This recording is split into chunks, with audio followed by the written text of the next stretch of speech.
Croatia is one of those countries whose size can be misleading. On a map, it appears as a narrow crescent wrapped around Bosnia and Herzegovina, touching Central Europe in the north and the Adriatic Sea in the west and south. But that unusual shape tells the story of a country positioned at several crossroads at once: Mediterranean, Central European, Balkan, and Adriatic. Officially the Republic of Croatia, it borders Slovenia, Hungary, Serbia, Bosnia and Herzegovina, Montenegro, and shares a maritime frontier with Italy. This gives Croatia a strategic identity that is not only geographic, but historical and economic. It is a bridge between inland Europe and the sea, between old imperial borders and modern European institutions. The Adriatic coastline is central to how Croatia is understood. The country has more than 1,000 islands and islets, forming one of the most distinctive archipelagos in Europe. This coastline is not just scenery for postcards, it has shaped trade, settlement, defense, tourism, and Croatia's cultural identity for centuries. The sea connects Croatia with Italy and the wider Mediterranean, while the mountains and inland plains connect it to the rest of Europe. This combination makes the country unusually diverse for its size. Coastal cities such as Split and Rijeka developed different rhythms from inland centers like Zagreb and Osijek, creating a national character built from multiple regional traditions rather than one single landscape. Zagreb, Croatia's capital and largest city, is the country's political, economic, and cultural center. Unlike the famous coastal destinations that attract global tourism, Zagreb sits inland and reflects Croatia's Central European side.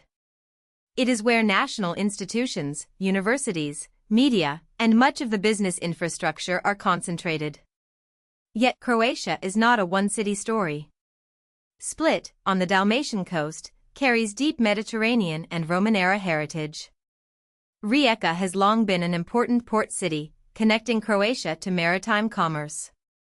Osijek, in the east, anchors the Slavonia region and reflects the agricultural and continental side of the country.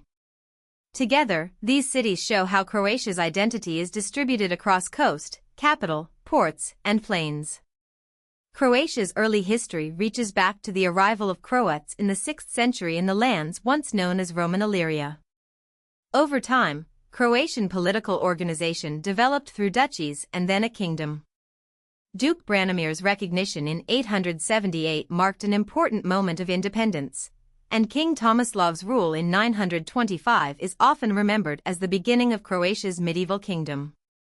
These early milestones matter because they became reference points for later Croatian national identity. Even when Croatia was later tied to larger political systems, the memory of a medieval Croatian state remained important. It helped preserve the idea that Croatia was not merely a province or borderland, but a historic political community with its own continuity. In 1102, Croatia entered a personal union with Hungary after a dynastic crisis. This did not erase Croatian identity, but it did begin a long period in which Croatian lands were connected to larger regional powers. Later, in 1527, during the pressure of Ottoman expansion, Croatia aligned with the Habsburg monarchy. This placed the country inside one of Europe's great imperial systems. For centuries, Croatian territory stood near the military and cultural frontier between Christian Europe and the Ottoman world. That frontier experience left a deep mark. It shaped defensive institutions, migration patterns, and political loyalties. It also reinforced Croatia's role as a border region where empires, religions, and cultures met under intense historical pressure. The 20th century transformed Croatia dramatically. After the First World War, Croatian lands became part of the state of Slovenes, Croats, and Serbs, and then the Kingdom of Yugoslavia in 1918. This new state attempted to unite South Slavic peoples, but it also contained major political tensions over identity, centralization, and national rights. During the Second World War, Axis forces invaded most of Croatia and installed the independent state of Croatia, a puppet regime associated with violence and repression. At the same time, resistance movements fought against occupation and fascism. By 1943, Croatia emerged as the Socialist Republic of Croatia within Socialist Yugoslavia, gaining a federal republican status that later became crucial during the breakup of Yugoslavia. Croatia declared independence from Yugoslavia in 1991, but independence did not arrive peacefully. The Croatian War of Independence lasted until 1995 and became one of the defining events of modern Croatian statehood. The conflict involved territorial control, questions of sovereignty, ethnic tension, and the collapse of the Yugoslav Federation. For Croatia, the war is remembered as the struggle that secured the country's independence and international recognition. Its legacy still influences politics, memory, and national identity. Modern Croatia was not simply created by administrative separation, it was shaped through a difficult and costly conflict that determined borders, institutions, and the emotional foundation of the post-Yugoslav Croatian state. Today, Croatia is a representative democracy with a president, prime minister, and a unicameral parliament. Its constitutional system separates executive, legislative, and judicial power, and its politics operate through a multi-party framework. This matters because modern Croatia's identity is closely tied to integration with Western institutions. The country is a member of the European Union, NATO, the United Nations, the World Trade Organization, and other international organizations. These memberships place Croatia firmly within the political architecture of contemporary Europe. Although Croatia is not a large power, it has regional influence, especially in Southeast Europe, where its history, geography, and EU membership give it a particular diplomatic and strategic role. Croatia's armed forces and international commitments also reflect its post-independence transformation. Since 1999, Croatian forces have taken part in peacekeeping missions and international deployments. This is part of a broader shift from a country emerging from war to a country contributing to international security structures. Croatia also served as a non-permanent member of the United Nations Security Council from 2008 to 2009, a symbolic marker of its international standing. For a country of under 4 million people, these roles demonstrate how influence does not only come from size. It can also come from strategic position, alliances, diplomatic engagement, and the ability to operate within multinational systems.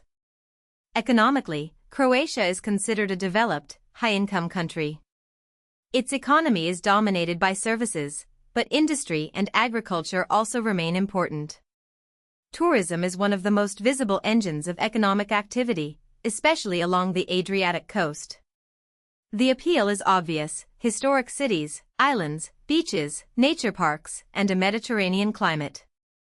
But tourism is not just about visitors, it drives construction, transport, hospitality, food services, and regional employment. At the same time, relying heavily on tourism can create pressure, especially in coastal areas where seasonal demand affects housing, infrastructure, and local life. Croatia's challenge is to benefit from global attention while keeping its economy balanced and resilient. Infrastructure has become another major part of Croatia's development story.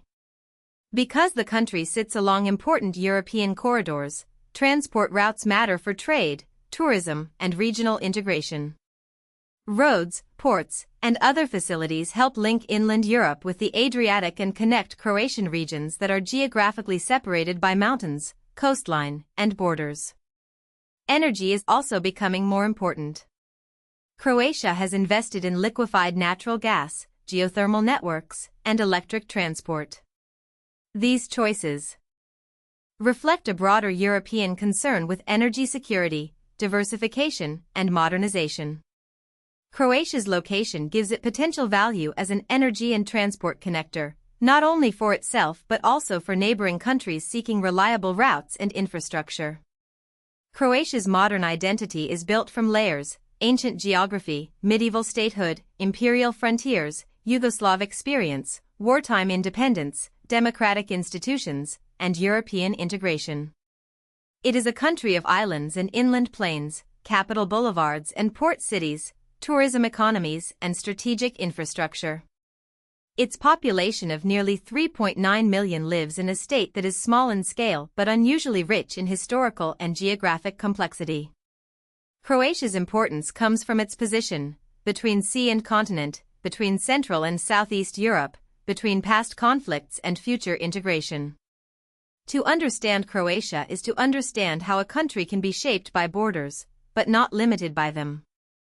If you found this helpful, please like this video and subscribe for more explainers.